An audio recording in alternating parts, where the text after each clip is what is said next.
Welcome to the B-Sides and Beers podcast.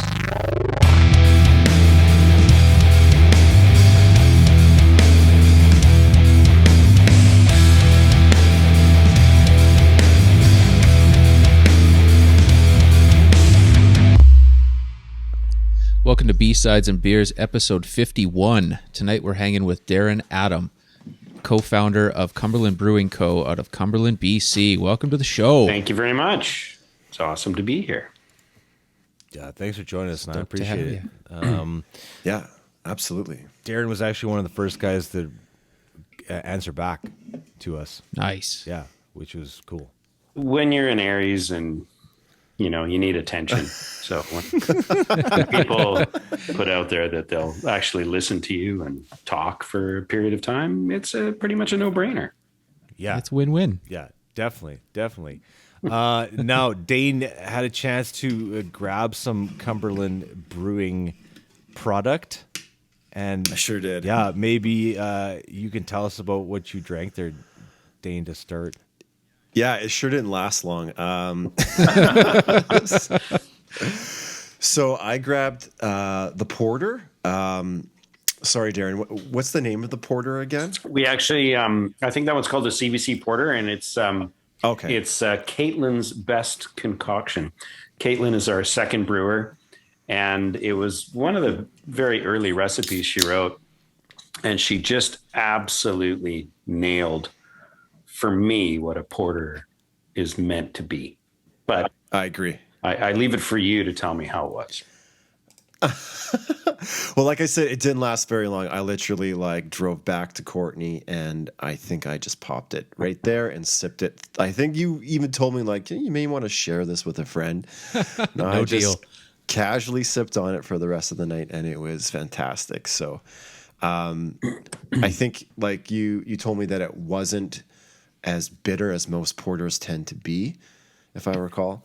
And I just found it to be extremely easy to drink. It almost kind of tasted like dark chocolate.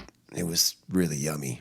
Yeah, it's sometimes they can get a little heavy, a little edgy, bitter. I like a quaffable version, and just having it almost like I'm a huge fan of dark lagers.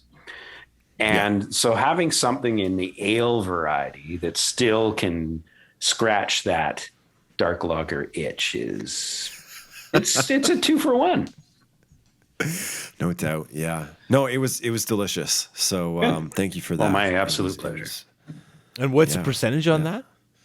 I think it's around 5.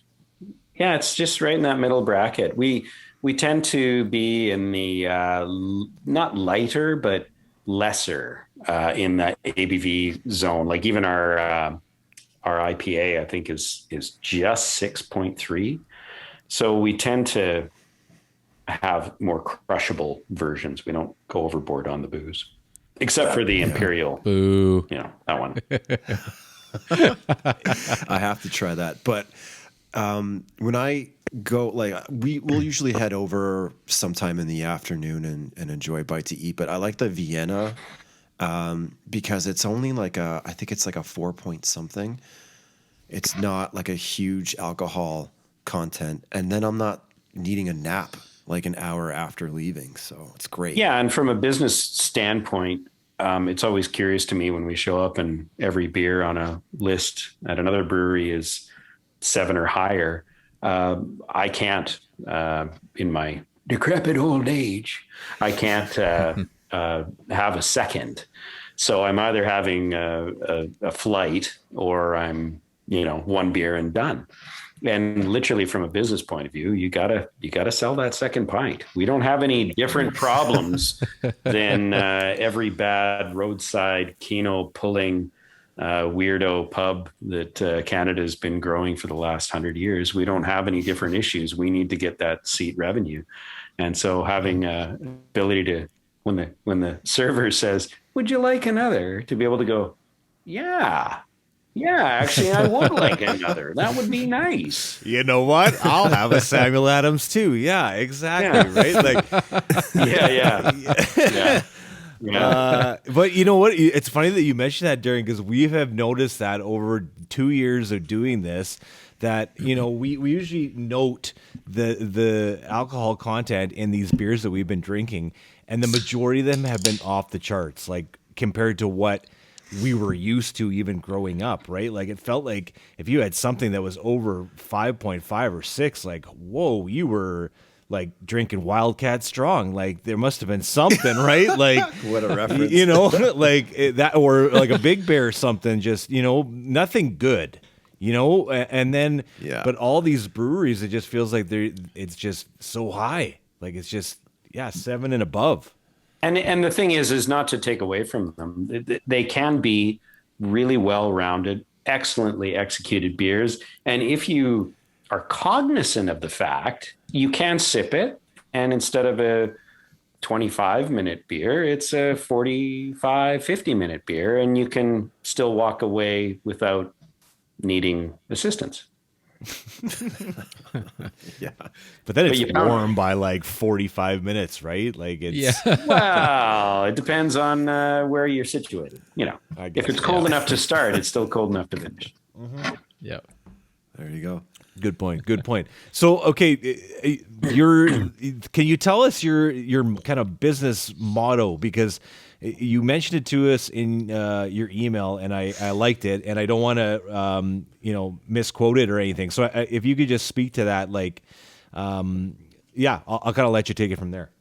Okay, beer is cool. No, sorry. The actual, our business model is we call it a community brewery. So we think every community deserves a good butcher, brewery, and bakery. And if your community needs one, then maybe you should think about doing it. But probably not, because it's actually not that easy. It's about enhancing the community. And honestly, when I got into this, I wasn't sure what was going to be the sustaining thing that would keep me engaged. I love having a great room with good servers, value-added jobs, good food, good beer. But the thing that really has been sustaining has been the notion of being a part of building a community and being a part of supporting a community and being a part of the discussion of what concerns the community. And that's been awesome and super fun. So we have actually helped my partner's husband, Michael Timchuk, and we consult for other breweries that want to copy our model. So we've helped out Twin City Brewing in Port Alberni. We helped out Land and Sea Brewing in Comox. We also just helped and are continuing to help Devil's Bath Brewing in Port McNeill. And we think that every community deserves one. So we are happy to, as long as they share the intention of our model. Most of those folks have actually started to do some distribution, which is bottling and canning. We refuse just out of the basis of the cumbersome aspects of it and the empire building and the competition. And I can go into it if you want, but it just doesn't bring me the same pleasure as you either taking a growler home and enjoying it in your own house, or even better, enjoying the freshest beer in the right glass at the right temperature in my brewery. It's the best place. Right. Yeah. And that you going back to that sense of community or the building of community, would you say that was unexpected for you before you got into this? Were you? Yeah, I'll give you the quick background. The short story is I used to work backstage to pay for my acting habit. And then I fixed small airplanes to pay for my flying habit. And now I have a brewery to pay for my drinking habit. So perfect. In the middle there, when I was, we've got a podcast to do that. That's what we're doing right now. But there you go. There you go. Perfect. Yeah. In the acting phase of things, there was just no connection to any community. I was moving around. I was touring. I was all over the place. In the flying around with a small airplane, I only got home for the weekends, and I spent every moment I could with my my sweetheart, and didn't really have a sense of community. I have had windows of it in my 53 years, but never to the extent that I've been able to enjoy the discussion of community with the inhabitants and visitors within Cumberland. And it's obviously a bit of a magical place. If anybody listening hasn't heard of Cumberland, I don't know what your problem is, but it's kind of on the charts right now, if you will. There's a lot going on there. It's trending. Yeah, absolutely. Yeah. And I have to say, like, Darren, your spot is such a nice, chilled. It has, sometimes you'll go into a brewery and the vibe just isn't there. Beer might be fantastic, but it's missing something, or it's just maybe something's a little overlooked. But CBC is such a dope place, and it feels like a community, like you say. And there's people who park their bikes, and there's dogs kind of sitting where the dogs sit, and there's kids running around, and it's just like a really nice place to go and chill. And you don't find a lot of those, I find. I very much appreciate your comments, and that was our intention. And the biggest thing I would say, if anybody is listening and thinking about opening a brewery, is the minutia, the tiny things, the decisions you make that you think are no big deal are the ones that actually end up affecting your day-to-day and your customers' experience way more than anything else. So it is rife with those little decisions. And I appreciate, in your point of view, we've hit the mark. Not for everybody, but we try our best to create exactly that, a great experience for everybody who comes there. And in the true essence of British pubs, Canadian pubs are not that. And British pubs are an extension of your own living room. When British couples get together, they don't have you over at their place. They meet at a pub. So it is an extension of your living room, your backyard, your patio, what have you. And we wanted to create that. And the biggest thing I wanted to create was a sense of inclusiveness. I didn't want anyone feeling intimidated or unwelcomed or, any of those negative things. We wanted everyone to just go, yeah, I like this. This works. I can sit here. And it's been awesome to see people who might not go to the Standard Arms pub, wherever, sit at our bar and be relaxed and not tense and nervous and not with earphones in and a book in front of their face trying to hide. They're open and relaxed because they feel safe, and that's awesome. Yeah. Okay. Sorry, I got to ask. I got to go back to who were you with backstage? Who were you touring with?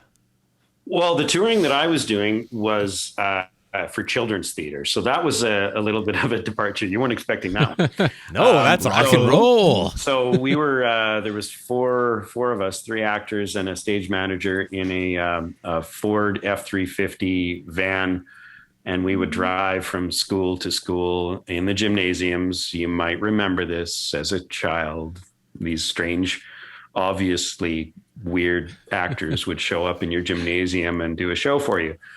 So that was one of the touring jobs I have. Another one I was very blessed to be a part of out of Vancouver called the Number 14. And it was all the characters on the bus. I was mostly backstage for that. I was the stage manager and a technician on it. But we were all over the northeastern states, New York. I spent almost 6 months in New York over a 2-year period, and it was just awesome. It was so much fun. But as far as backstage in the rock and roll thing goes, it was mostly Vancouver and Victoria as local crew, and it's a very cool and yet wacky world. The T-shirts we used to have was backstage where high tech and low life collide. And the other one was stagehand mercenary. When the money's gone, so are we. And so I was really blessed to do that through the very late 80s, And right up until about 7 years ago, I still paid dues in both locals, and I still could pick up calls, but I find my life is overwhelmed with what's going on in Cumberland now. So I don't have enough time to go down to Victoria and work a show at the arena there. But I've got my pin on the wall. I got 30 years as a member, 30 years as a card-paying member. So yeah, I did have a lot of exposure to a lot of acts that I never would have seen, and it all happened innocently. I was in theater school in UVic at the Phoenix Theater, and my TD, Steve Ruman, said, "Hey, if you want work this weekend, the union in Vancouver needs extra bodies for this rock and roll show.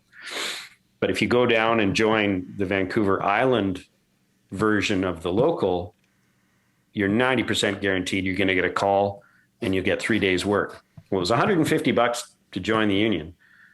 And if we didn't get a call, that was pretty much going to be my ramen and KD for the next 3 weeks. Yeah. And sure enough, the next day I got a call and I was on the ferry to Vancouver, and I worked, I think, 4 days setting up Steel Wheels tour for the Rolling Stones Nice. in 1989. Nice. Awesome. And that's just how old I am. Yeah. Best time to be doing it though. Oh, it was awesome. I was literally being paid, I don't know, 20 something an hour to push boxes around and possibly catch a glimpse of one of the Stones. And it was very, very cool. Yeah. And then it just kind of went from there. And I was really blessed to work in all of the venues in Vancouver, the Queen Elizabeth Theatre, the Orpheum Theatre, and BC Place a couple of times, and as well the Coliseum, the PNE, and then later on back in Victoria. But started in Victoria at the McPherson and Royal Playhouse. So Royal Theatre, McPherson Playhouse. That's awesome. Yeah. I don't think I've ever met anybody that's done that. It's pretty amazing. And most of us haven't survived, so that's why. Yeah, no. There's actually it's a very bizarre industry because you start sometimes at 8 a.m. and you're still there till 2 or 3 in the morning, and there wasn't a show I did from you name it, country star right through to Billy Joel, who knows, where there wasn't a moment at about 1 o'clock in the morning where I would have given all the money back if I could just lie down, just go to sleep. So yeah, it was a weird world. But yeah, from literally Marilyn Manson to Joe Jackson to U2, I really, really enjoyed checking out some of these different acts as they came through. Bjork, what's his name? Marilyn Manson. That was not fun. That was not fun. Not how come that wasn't fun? Well, I can imagine. Yeah, you let your imagination just take it. That's enough. You don't need to worry about it. It was a different world. But I got to be when you're at the beginning of the day, you're out in a big circle and there's 40 or 50 of you. And they say, who wants to do backline? Who wants to do PA? Who wants to do rigging? Who wants to do this, that, and the other thing? And I played in all departments, but one of my favorites was for Elton John. I chose backline, and I ended up getting to work with his percussionist, who's a very well-known guy. I apologize, I don't know his name. But I went there to meet the roadie who I would help uncrating things. Well, no, it wasn't a roadie. It was the guy. He did his own setup and his own teardown, and he was just such a lovely human being. And I got to spend 6 hours one day with him and learn more about him. And then I look back at the videos, and that was the guy I sat there with. And he was he just had so much knowledge and, clearly good at his job. Yeah, that's why he's rolling with Elton John. Yeah, I didn't see Elton at all, and that was fine. But I got to meet the percussionist, who was amazing. Nice. Were you able to watch many of the shows, or you just kind of did the in behind while the show was going on? Or? A little bit of both. Often you get a follow spot call, and you'd be in front of house at the Orpheum. Pretty sure it was the Orpheum, or it might have been BC Place. U2, one of the early shows, and my buddy Craig got a follow spot position, and this is like 91, 90. Nowadays, you see they put the harnesses on and they have the fall arrest system, and they're still going up the wire rope ladders, but there's a lot of protection for them. Back then, it was just hold on, no harness, no nothing. And it was about, I'm going to say 70 feet up to his follow spot perch. And I was at the back of the house, and we got flown up. The motors like raised us up for the main act. And he's climbing this ladder, and some of the folks in the crowd, as they're kind of bored hanging around, spliff's gone out and they're feeling pretty happy. And they start chanting, fall, fall, Oh yeah, fall. And nice. I just remember when he got on the headset, he was like, yeah, thanks everybody. Really appreciate that. That was awesome.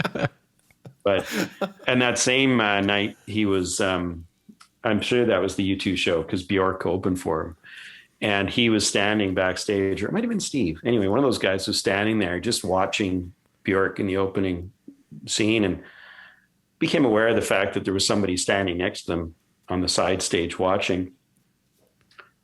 And then when he looked around to see who it was, the guy went, wow, she's pretty good, eh?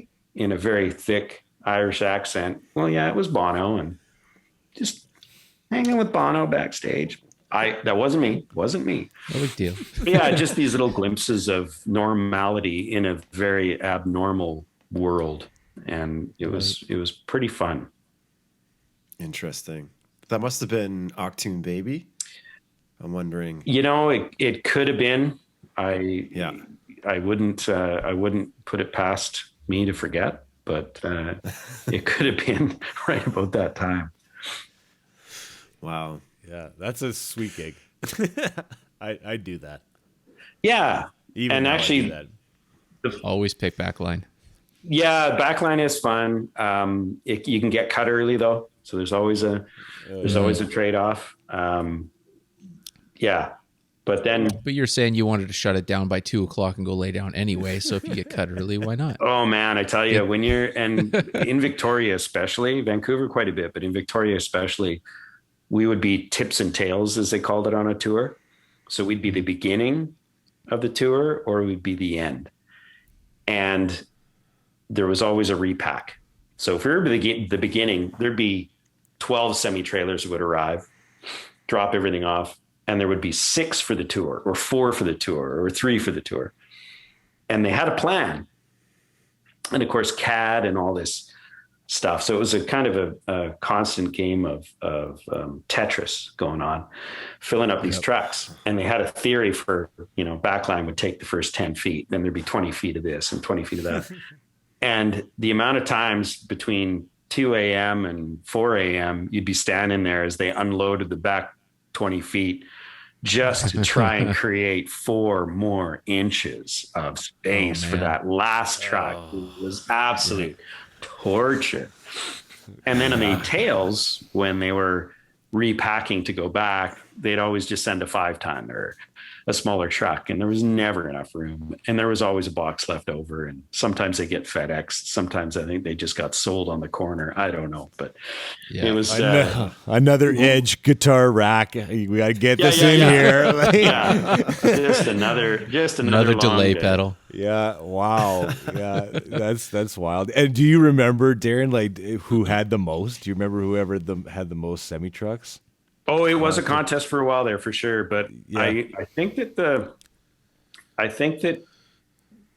actually it might have been Peter Gabriel. Huh. He had that show that was produced by, I can't remember my theater friends are going to be laughing at me now. he was a huge theater producer in the 90s and did really avant-garde and wacky perspectives shifting stuff.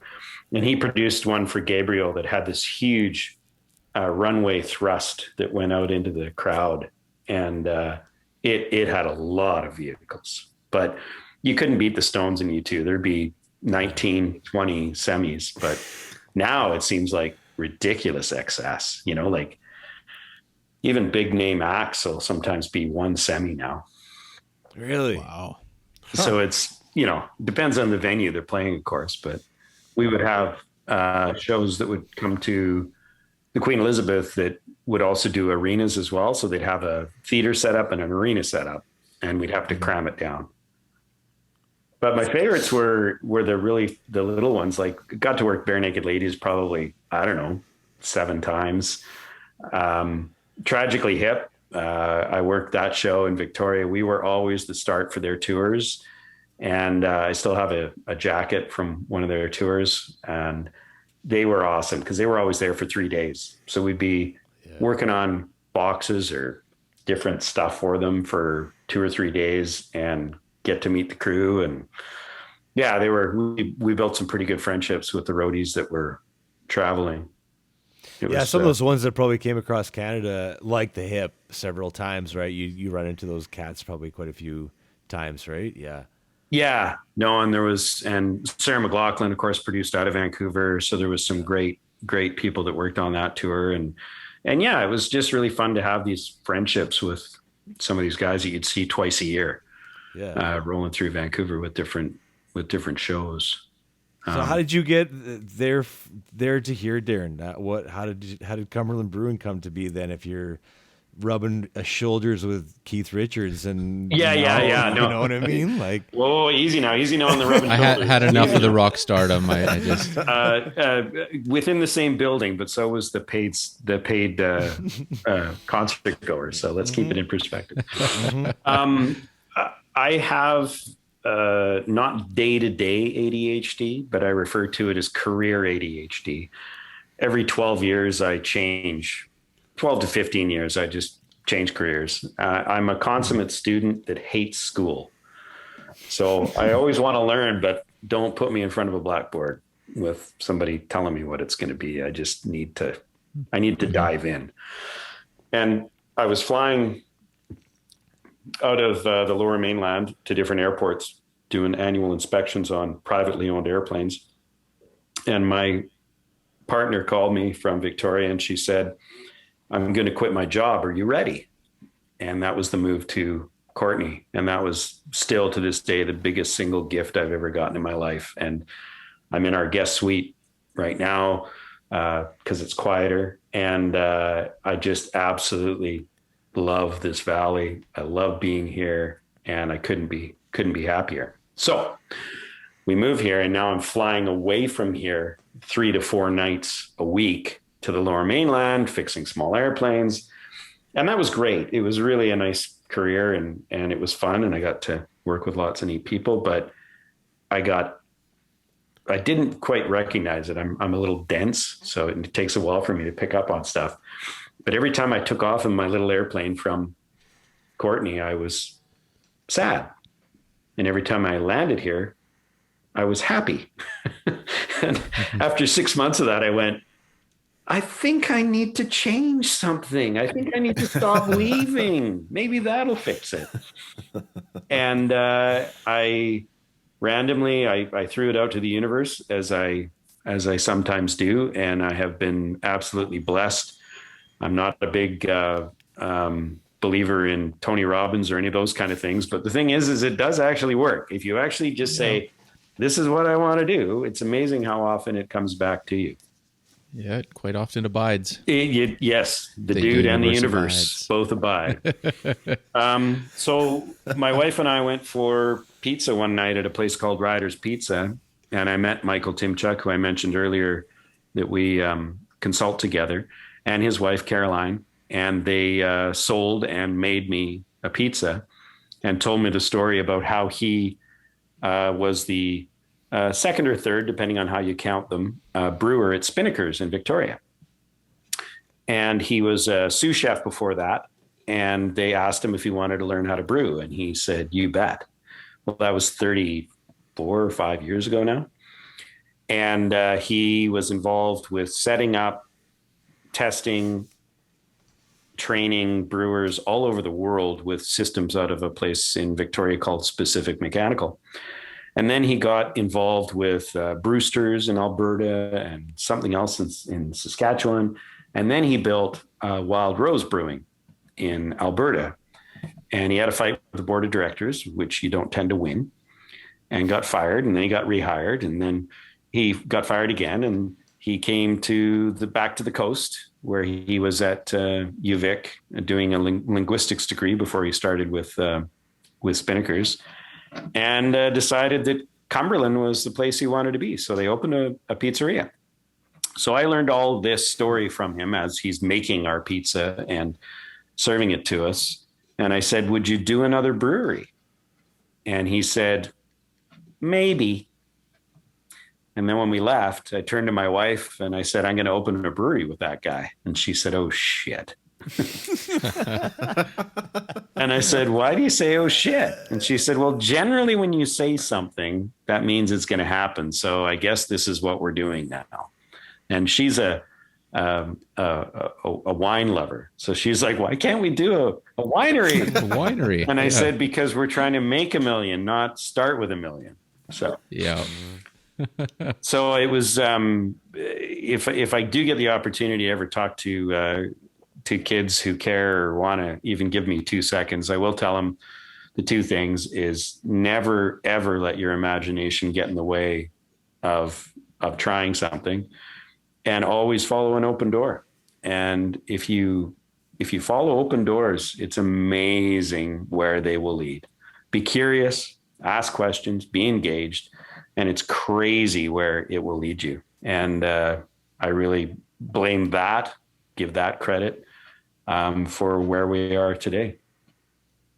Sorry for the long-winded response. No, that's love it. It's quite the story. Yeah. Yeah, it's been a lot of fun. It's been never-ending work, challenges, lessons, stuff that we can't even talk about on the podcast. But it's been an amazing journey, and it's been super fun.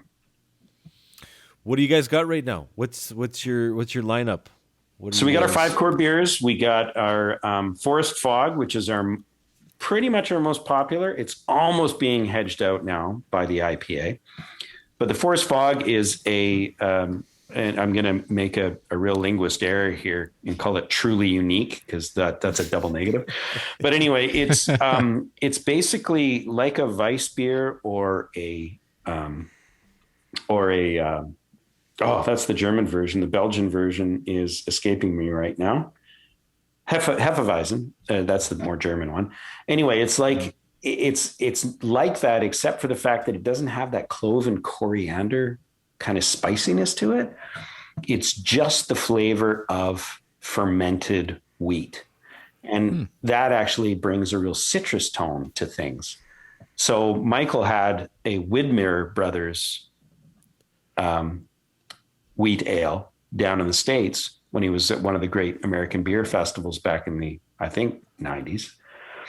And it sparked something in him. He said, "That's a real quaffable patio beer." So he recreated it in his first recipe at Wild Rose, and it was called the Velvet Fog. And that, of course, was Mel Torme.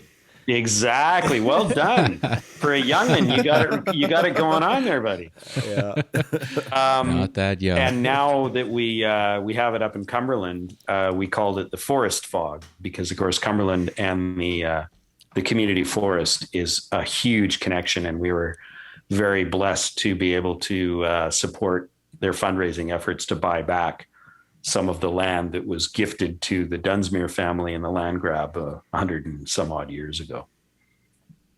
Cool. I like that. The story that goes along with that. That's fantastic. Yeah, and that's just the one beer. So yeah. What else you got? So then we've got a really good version of an English bitter, which really should be called an English pale ale, except for it's named after a process that changed when they actually started first using hops way back in the day. And to their palate, it was very bitter. It's not really bitter at all. It's a very well balanced beer, but the English bitter is a great one. It's 4.3% as well, going back to your ABV. Yep. The fog is 4.2. So both of them, again, are quaffable without turning you into a zombie. If you have a second. Then we get into our red tape pale ale. And this is where I have to explain that those were the first two beers in our Beerocracy series, Just a Little Bitter, English Bitter, and Red Tape Pale Ale. And we called them that because we were just a little bitter after all the red tape we had to go through to actually open a brewery. Nice. And then we got into the IPA, and we called it Finally because it took us 18 months into business to make an IPA. You got to remember 2014, when we opened, December 2014, so really 2015, that was the quintessential penis measuring contest that was the bitterness that could be contained in IPAs. And we just, Fat Tug, hats off. They are the bomb. They're the leader. The boys at Driftwood they put all their pennies in that basket, and it was a really good bet, and they killed it. But we didn't want to try to compete with that. And we also didn't want to try to there was just so many of them that we wanted to focus on other beer styles that were underutilized. So anyway, we built the Finally, and it's a really nice version. It's malt forward. It's got nice balance, and I'm super proud of it. The pale ale, I call it a shy PA. It's almost in that IPA territory, but not quite. And then after that, we built an oatmeal stout, and it's really good. And as I alluded to in my email when I told you, it's the Cranog backhand of God. Yes, Brian. Sorry if you're listening. It's almost as good as our oatmeal stout. No, they're very comparable in a certain level. They're different beers, but they just have that same ability to they just warm you up. They make you feel good. It's a hug. It's a hug for your stomach and a hug for a hug in a glass. Yeah. It's just, said it for years. It's a hug in a glass. Yeah, it's a hug in a glass. And one of the mics I heard on that podcast talking about how it was their go-to beer, I believe. It was mine for years. Yeah. And I mean, honestly, if there was 5 pubs, I know the answer to this already. If there was 5 pubs within literally tipping over distance from where you were standing right now, and they were all serving Guinness, and there was one pub that was a 3-mile uphill walk that was serving backhand to God, I know which way you'd go. It's all about backhand, and it's lovely. I totally enjoyed the tone and the attitude of what Cranog has got going on, and they're peers that we're proud of. They just are drumming. They're going to their own drummer, and they're killing it. So no, it's like that. It's got a similar vein. There's the chocolatey coffee notes. There's the silkiness that's brought about from the oatmeal that's actually thrown in the beer, and it's just good stuff. So yeah, we're really proud of that beer. And then we throw in some rotators. So right now we got the Vienna, which somebody talked about there earlier, and a porter, which is also, of course, you took home. And then what else is there right now? There was a hazy a while ago. Vienna, porter. Oh, can't remember. Isn't that terrible? I was just there. Did you say an English pale ale? ESB. The ESB. Thank you. So we have our standard bitter, just a little bitter, but right now we also have an ESB on, and it's just more. It's like the amp that goes to 11. It just takes that English bitter at 7 and it just turns it up to 11. Perfect. Yeah.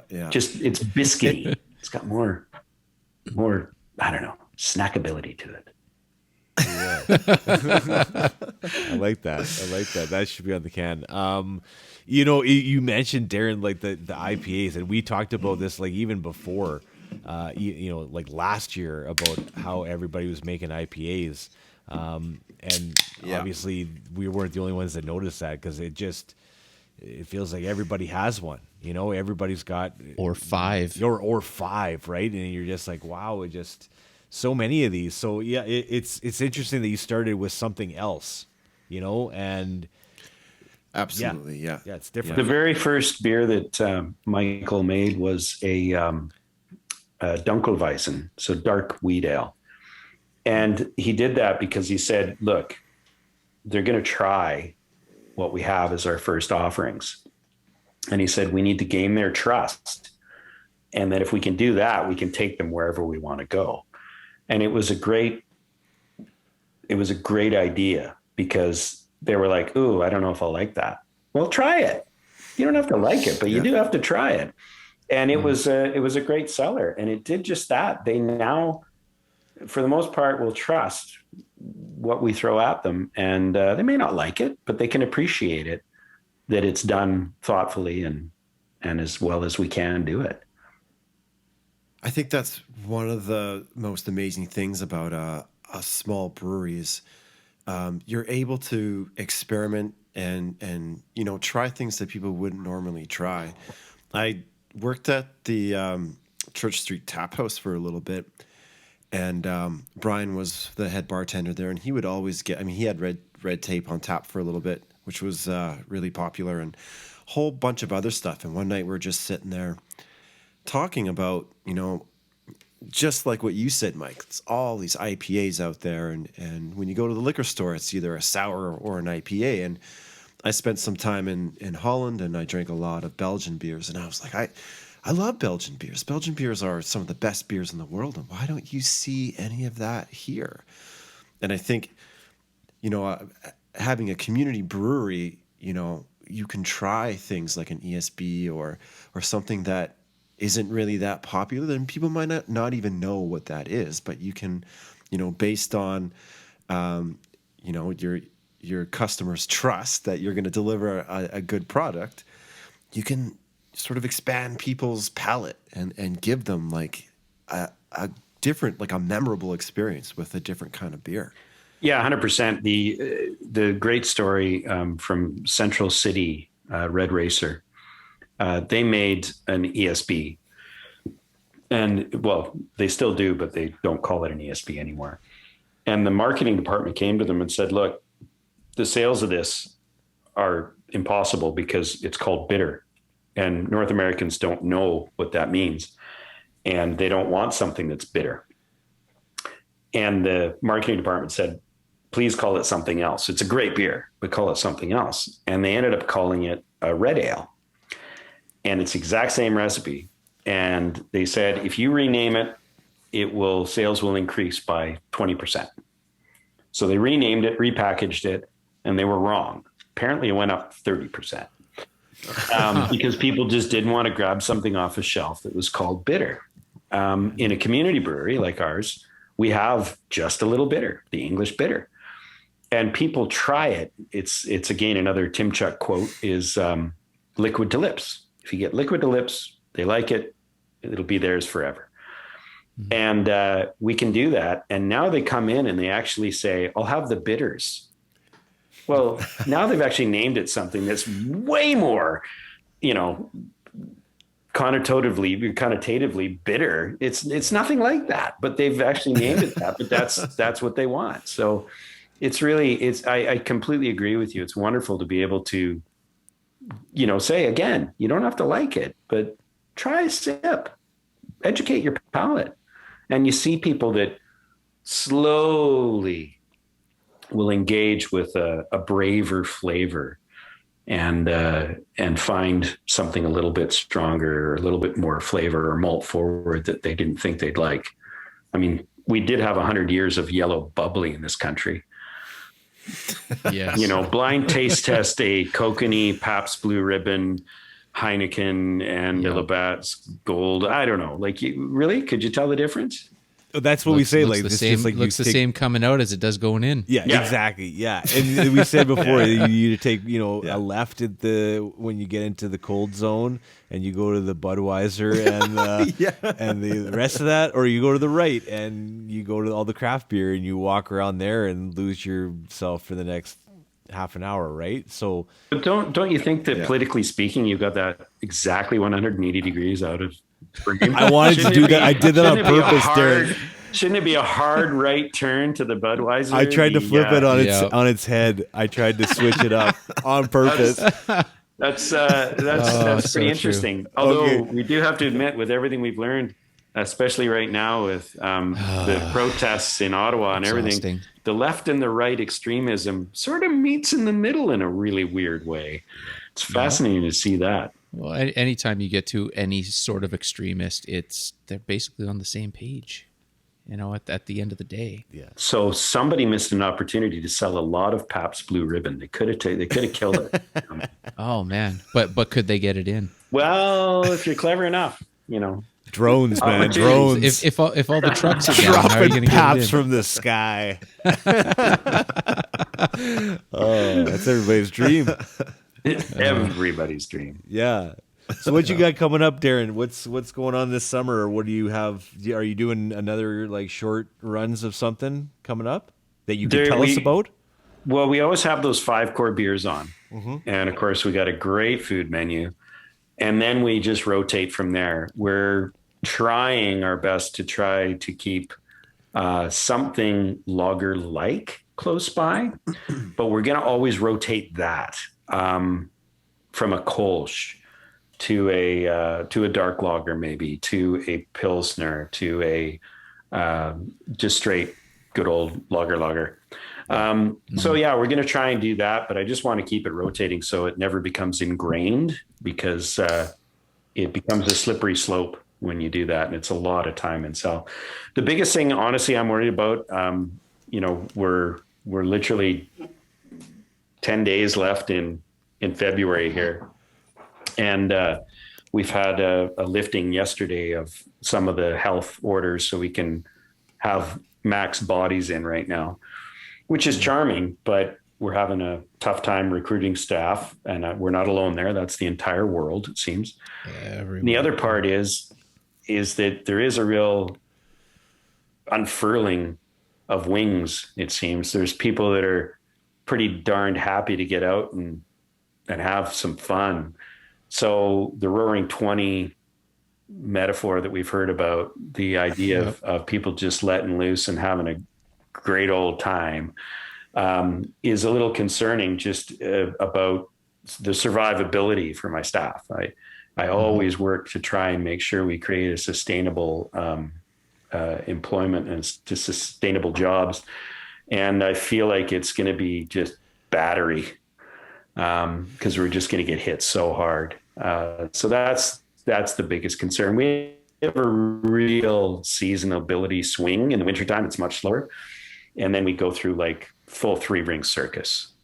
So it's preparing almost for the tsunami of visiting hyper excited people.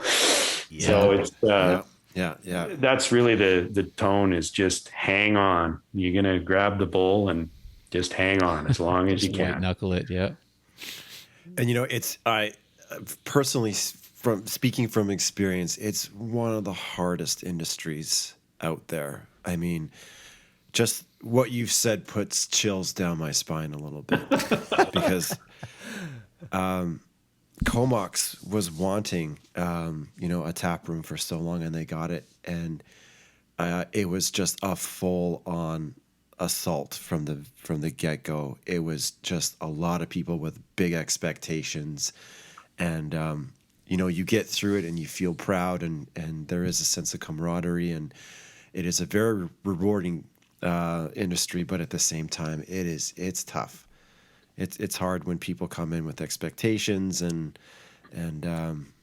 so I can't imagine, like you said, people are, kind of foaming at the mouth a little bit to get out and have fun, so it's kudos to you and your staff. Well, we're really blessed with really great people. We've had some folks with us for the whole 7 years. A lot of them have been there 5 years, and we're hoping to continue to create an environment where they want to stick around. I want it to be a career. So we try to build in ways for it to be survivable, and to think about keeping doing it 10 years from now. Are sorry. No, go ahead. it's just that sense of battle needs to be made more reasonable. And the only way you can really do it is to just create more breath, create more space, create more time. We do carefully curate the visit, and we make sure that we create those options and decisions that will make it easier for everyone to have a great experience, but not, blow away their or not disappoint them, and, meet all of that. I could give you the test, Dana, the secret to the service industry, and everybody from mechanics right through to grocery stores, everybody can pass this test. And the real question is, what's the best thing about what we do? Well, it's undoubtedly the people. They're awesome. We meet some just amazing people with great stories to tell, great histories, and it affirms life, and it makes you feel really good about what's going on. And then the next question is, what's the worst thing about what we do? It's the people. Because, I didn't truly understand yin and yang. I didn't really get the Taoist viewpoint. But people are the life force that make this journey on this spinning planet absolute magic and absolute mayhem. Yeah. And they giveth and they taketh away, and they create all of the joyful moments that just make you want to hug them and slug them. So it's pretty amazing. And we all have our moments on both sides of the spectrum, right? We all create those. But yeah, when you get 90%, unfortunately, you focus too much on the 10%. So we need to celebrate more of those people that just continually support and love us and are grateful, and just let the noisy people make noise. Yep. I don't know if you saw Jan Arden, who also is a great entertainer. She's more than a songwriter and a singer. She is an entertainer. She's been relevant, man, for a long time, right? Like she's been around. Like I remember her being around when I was a kid, like, and even now she's still, so like kudos to her for that, because she's stuck around. And she's an artist of the first quality, but she's also just got a wicked sense of humor. She's so funny. Yeah. And she put out a meme a little while ago, reflecting on the convoy, and it was honk, honk, honk, honk, honk, honk, honk, me, honk, honk, honk. I just thought that was classic. It's just sort of an entitled self-reflective moment. And not to discount some of the folks that are really trying to send a message about what they believe in, but it's a difficult thing to change a protest into an occupation. But I'll leave that there. Yeah. It's a mixed bag. Yeah, it's a mixed bag. Absolutely. Yeah. No, we agree with that. Nice. Good. Are you guys okay? Leave it there, because that's kind of a good ending. Like I think so too. Yeah, like kind of perfect timing too. On that. Great to talk to you, Darren. Like, feels like we gotta keep going on this too. Like, and we appreciate like just different perspectives on this too. Like we're learning lots along this way about obviously different beers and stuff, but just different approaches to business. We're finding interesting as well, and just different approaches to all of this, but we're seeing that common thread of like community kind of throughout all of this. Yeah. Like we see this coming up quite a bit. Even on the last one that we did, it was lots about community too. So it was interesting, and we appreciate it. We appreciate your time. Yeah, thank you. Absolutely. My absolute pleasure. It is they're not dissimilar worlds. Music industry, brewing industry, food and beverage. They're full of a lot of A-type personalities, guilty, who just really want to try to create something different, exciting, and fun. And it's wonderful to be proud of some of those peers. I mean, when you show up at at a gig and you don't know who's going to be there, and you see somebody who is, opening for another act and they're there, and it's great to just see the same thing when we bump into peers that we're proud of. It's a great community, and it's wonderful that we all have the common enemy of big beer. Yeah. Once big beer is completely decimated, then you'll see us scrapping like little dogs after a soggy old bone. It's going to be awesome. And there's lots, right? Like there's so many when you actually go and look through that ale trail on there. Like there's so many, and and that's just BC. Just BC. Yeah. Right? Yeah, you know what? There's some pretty interesting things going on out in the flatlands in Manitoba. There's some great little breweries opening up there, and Saskatchewan and PEI, Newfoundland. I can't wait to get out there and try some of those. I mean, who doesn't want to get a beer from Dildo? I think it's fabulous. The Flin Flon Lager. Right? Yeah. Right? And you can go to the mine and get some of the terrible government skunk weed too at the same time. So it's perfect. It's like, well, who doesn't want to drive across Canada with an ale? That's the best ale trail ever. No doubt. All the way across Canada. It's got to be on all the tourist signs. Yeah. We need to have a tall boy, like a 335 mil can somewhere in the middle there. Yeah. Somewhere. It's got to have the giant beer can. Yep. Yeah. There's a challenge. Somebody out there, make that happen. Yeah. For sure. All right. We want you guys to subscribe, share, and review this podcast. Keep it going. Keep it strong, because we're having a great time entertaining you guys with B-Sides and Beers podcast.